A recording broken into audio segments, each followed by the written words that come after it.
প্রিয় শিক্ষার্থী ও সকল দর্শকদের আসসালামু আলাইকুম।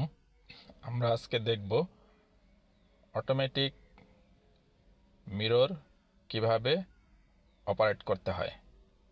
চলুন আমরা দেখি।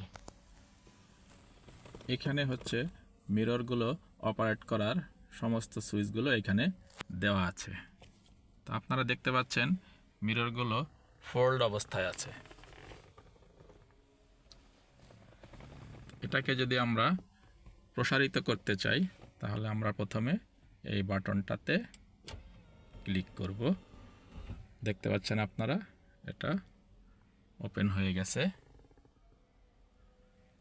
গেছে। এখন যদি আমরা মনে করি যে এটাকে অ্যাডজাস্ট করব, অ্যাডজাস্ট করতে চাইলে আমরা যদি রাইট সাইডেরটা অ্যাডজাস্ট করতে চাই তাহলে দেখুন, প্রথমে রাইটে সিলেক্ট করে নিলাম।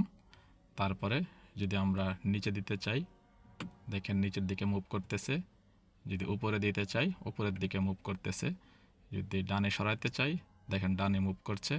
বামে দিলে বামে মুভ করতেছে। আবার যদি আমাদের গাড়ি বন্ধ করে রাখি, আমরা যদি স্টপ করতে চাই, মিররটাকে আবার ফোল্ড করতে চাই, তাহলে পরে এই বাটনটাকে চাপ দিব, দিলে এটা আবার পুনরায় বন্ধ অবস্থায় আসবে। ধন্যবাদ।